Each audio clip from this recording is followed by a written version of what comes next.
మాజీ home minister, Etcherla శాసనసభ్యుడు కిమిడి కళా వెంకట్రావు కుమారుని వివాహానికి రాష్ట్ర ముఖ్యమంత్రి నారా చంద్రబాబు నాయుడు అతిథిగా హాజరయ్యారు. ఈ సందర్భంగా ఆయన మాట్లాడుతూ, ఉత్తరాంధ్ర అభివృద్ధికి ప్రాధాన్యత ఇస్తున్నట్లుగా రాష్ట్ర ముఖ్యమంత్రి నారా చంద్రబాబు నాయుడు పేర్కొన్నారు. శ్రీకాకుళం జిల్లా రేగిడి ఆముదాలవలస గ్రామానికి బుధవారం విచ్చేసిన ముఖ్యమంత్రి ప్రజలను ఉద్దేశించి మాట్లాడుతూ, రాష్ట్ర విభజన అనంతరం అనేక సమస్యలను ఎదుర్కొంటున్నప్పటికీ వాటిని ధైర్యంగా ఎదుర్కొంటున్నామని, సమస్యలు చూసి మనస్థైర్యం కోల్పోరాదని ఆయన పేర్కొన్నారు. రాష్ట్రాన్ని అభివృద్ధి పదంలో ముందుకు తీసుకుపోవాలని ఆయన పేర్కొంటూ, ఉత్తరాంధ్ర జిల్లాల అభివృద్ధికి అధిక ప్రాధాన్యత ఇస్తున్నట్లుగా చెప్పారు.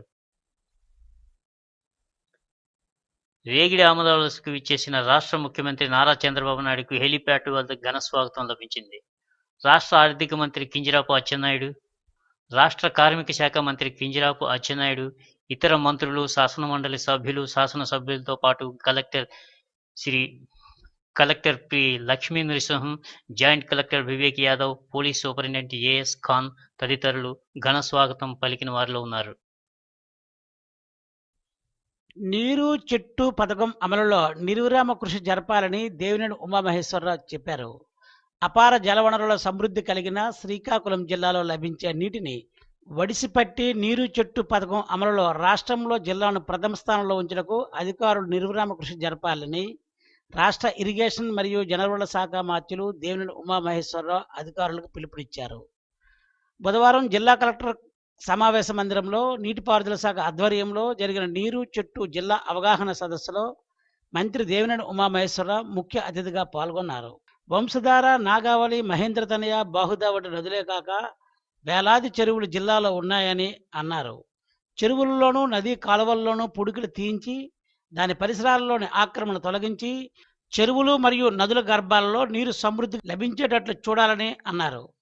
జిల్లాలో పడే ప్రతి వర్షపు నీటి చుక్కను మనం సద్వినియోగం చేసుకోవాల్సి ఉందని, జిల్లాలో గల 38 మండలాల్లో దాదాపు 27 లక్షల మంది నివసిస్తున్నారని, ఇందులో 5 లక్షల మంది బ్రతుకు తెరువుకే దేశంలోనూ రాష్ట్రంలోనూ వివిధ ప్రాంతాలకు వెళ్లి దయనీయంగా జీవిస్తున్నారని, శ్రమ వలస అన్నది దుర్భరమని, వీరి శ్రమ వనరులను జిల్లాయే సద్వినియోగం చేసుకున్నట్టుకు జిల్లా అధికారులు ప్రయత్నించాలని, నీరే మనిషికి ప్రధాన జీవనాధారమని అన్నారు. జిల్లాలో సాగునీటికి, రక్షిత మంచినీటికి, పచ్చదనానికి అందరూ నిర్విరామ కృషి జరపాలని, తగు పథకాన్ని విజయవంతం చేయాలని ఆయన చెప్పారు. తోటపల్లి రిజర్వాయర్కి ఈ సంవత్సరం 200 కోట్లు వెచ్చించడానికి ప్రభుత్వం సిద్ధంగా ఉందని మంత్రి తెలిపారు. 5 సంవత్సరాల కాలం కొనసాగే ఈ పథకాన్ని పూర్తిగా సద్వినియోగం చేసుకుని జిల్లాను సస్యశ్యామలం చేయాలని మంత్రి ఆదేశించారు. సభకు అధ్యక్షత వహించిన జిల్లా కలెక్టర్ పి లక్ష్మీ నరసింహం మాట్లాడుతూ, జిల్లాలో వ్యవసాయ ఆయకట్టు ప్రాంతానికి 62% మేర నికర జలాలను అందిస్తున్నామని తెలిపారు. బ్రిటిష్ కాలంలో రూపొందించిన నీటి వనరుల సర్వే ప్రకారం జిల్లాలోని చెరువులను, ఇతర ఆయకట్టు ప్రాంతాలను పూర్తిగా సర్వే చేయించి చెరువు గర్భాలను పరిరక్షిస్తామని తెలిపారు. రహదారులు ఇరువైపులా మరియు అటవీ ప్రాంతాల్లో లక్షలాది మొక్కలు పెంచుటకు, వాటిలో 75% జీవించే విధంగా ఉండుటకు తగు కార్యాచరణ పథకాన్ని రూపొందిస్తున్నామని చెప్పారు. జిల్లాలో ఇంకా మిగిలిన లక్షలాది ఎకరాల సాగునీటి అవసరాలకు వచ్చే 4 సంవత్సరాలలో ఇరిగేషన్ ప్రాజెక్టులన్నీ పూర్తి చేయవలసిందని చెప్పారు. ఇందుకు అటవీ శాఖ, ఇరిగేషన్ శాఖ, ఉద్యానవన శాఖ అన్ని శాఖలను సమన్వయపరుస్తున్నామని ఆయన తెలిపారు. ఇందుకే తహసీల్దార్లకు, మండల అధ్యక్షులకు తగు అవగాహన సదస్సు ఏర్పాటు చేస్తున్నామని చెప్పారు. 4 ఏనుగులకు రక్షిత ప్రాంతాన్ని ఏర్పరిస్తే మంచిదని చెప్పారు. ఒరిస్సాతో నదీ జలాలపై కొన్ని వివాదాలు ఉన్నాయని, వాటిని అవగాహనతో పరిష్కరించుకోవాల్సి ఉందని ఆయన చెప్పారు. జిల్లాలోని 10 నియోజకవర్గాల్లో పచ్చదనం అభివృద్ధికి నోడల్ అధికారుల ద్వారా కృషి చేస్తామని చెప్పారు. నీరు చెట్టు పథకంపై ప్రభుత్వ విప్ కోన రవికుమార్, శ్రీకాకుళం పార్లమెంటు సభ్యులు కింజరాపు రామ్మోహన్ నాయుడు, ఇచ్చాపురం ఎమ్మెల్యే బెందాలం అశోక్, నర్సన్నపేట ఎమ్మెల్యే బొగ్గు రమణమూర్తి ఇరిగేషన్ అధికారులకు పథకం అభివృద్ధిపై పలు ప్రశ్నలు ప్రశ్నించారు. ఈ కార్యక్రమంలో శ్రీకాకుళం ఎమ్మెల్యే గుండ లక్ష్మీదేవి, సంయుక్త కలెక్టర్ వివేక్ యాదవ్, ఇరిగేషన్, అటవీ శాఖ, ఉద్యానవన శాఖ, జిల్లా నీటి యాజమాన్య సంస్థ మరియు ఇతర సంబంధిత అధికారులు పాల్గొన్నారు.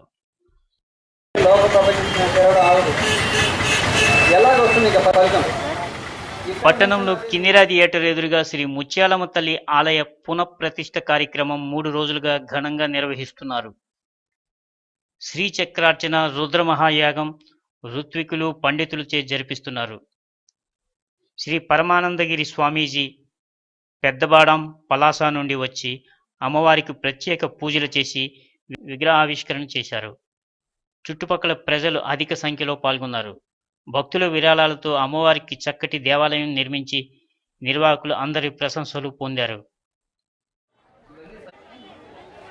ప్రపంచంలో ఎక్కడైనా మీరు దేవతా శక్తిని వెతకాలనుంటే ఈవినింగ్ కాలంలో క్యాంటీన్ నడుపుతుంటాడు.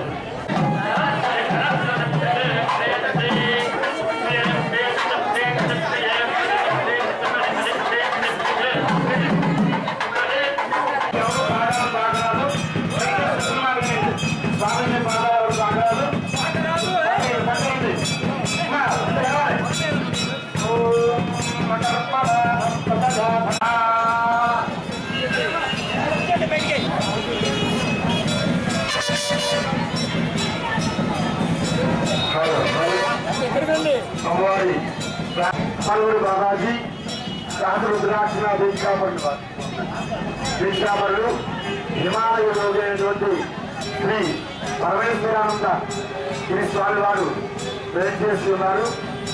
ఆయన యొక్క సందర్శనం చాలా అందరికీ ఆనందదాయకం, భాగ్యప్రదం. అందుకు దయచేసి అందరూ ఆ అమ్మవారిని దర్శన కోరుతున్నాం.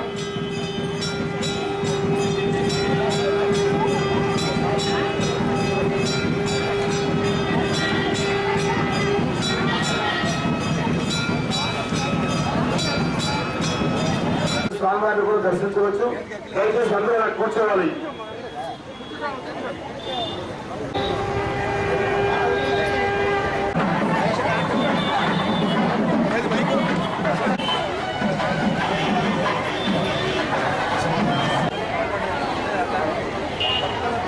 కార్యక్రమానికి విచ్చేసిన భక్తులకు అందరూ కూడా ధన్యవాదాలు తెలుపుతూ ఇప్పుడు మన గురు పరంపరాభ్యో నమః, శ్రీ గురుదేవి నమః.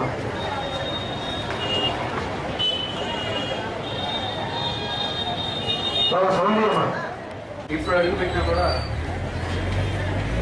7 junction, day and night, OBS ఇట్లా ఎక్కడికి వస్తున్నా కూడా ఒక రకమైన ట్రాఫిక్ అదొక ప్రాబ్లం ఉన్నాయి.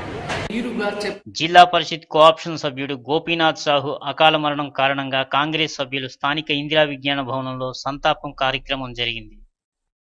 ఈ సందర్భంగా కాంగ్రెస్ కోటి సంతకాల కార్యక్రమంపై జిల్లా మంత్రి విమర్శించడం తగదని, తగిన ఫలితం అనుభవిస్తారని సభ్యులు తెలియజేశారు. జిల్లా పరిషత్ కోఆప్షన్ సభ్యులు శ్రీ గోపీనాథ్ సాహు గారు నిన్న ఆకస్మిక మృతికి జిల్లా కాంగ్రెస్ పార్టీ తరఫున వారికి శ్రద్ధాంజలి ఘటిస్తూ వారి కుటుంబాన్ని సానుభూతి తెలియజేస్తున్నాం. వారు రాజకీయాలు కొనసాగించినప్పటి నుంచి తుది శ్వాస విడిచే వరకు కాంగ్రెస్ పార్టీలోనే కొనసాగటం ఇక్కడ ప్రస్తావించదగ్గ విషయం.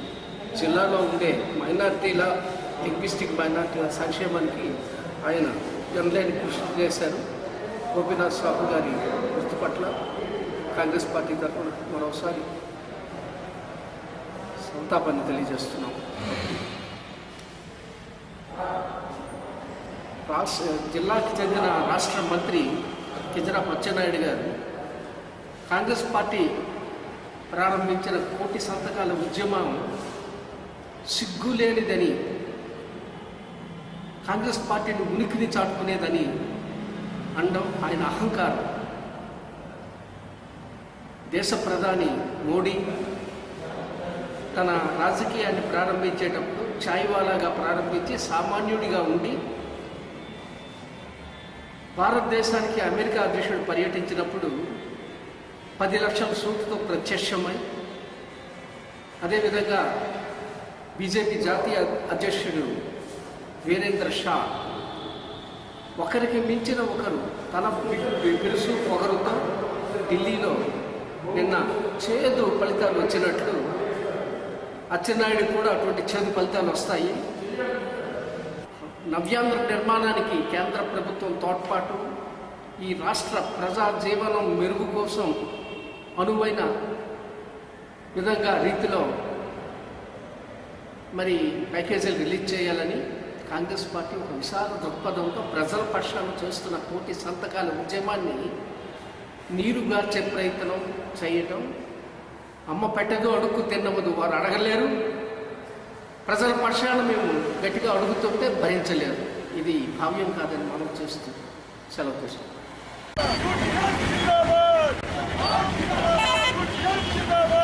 మున్సిపల్ ఉపాధ్యాయుల సమస్యలపై మున్సిపల్ కార్యాలయాల ఎదురుగా రాష్ట్ర వ్యాప్తంగా ఉపాధ్యాయులు ధర్నా నిర్వహిస్తున్నారు. ఆంధ్రప్రదేశ్ ఐకోపాధ్యాయ ఫెడరేషన్ నాయకులు పాల్గొని క్లస్టర్ స్కూళ్ల పేరిట రాష్ట్రంలో ప్రభుత్వం పాఠశాలలు మూసివేయటం, రాష్ట్ర ప్రభుత్వ వైఖరిని నిరసిస్తూ ఉపాధ్యాయులు తమ డిమాండ్లు తెలియజేశారు. మున్సిపల్ టీచర్ల సమస్యల పరిష్కారం కోసం ధర్నాలు నిర్వహిస్తూ ఉన్నాం. మున్సిపల్ ఉపాధ్యాయుల పట్ల రాష్ట్ర ప్రభుత్వం నిర్లక్ష్య వైఖరి, వివక్షత ప్రదర్శిస్తూ ఉన్నది.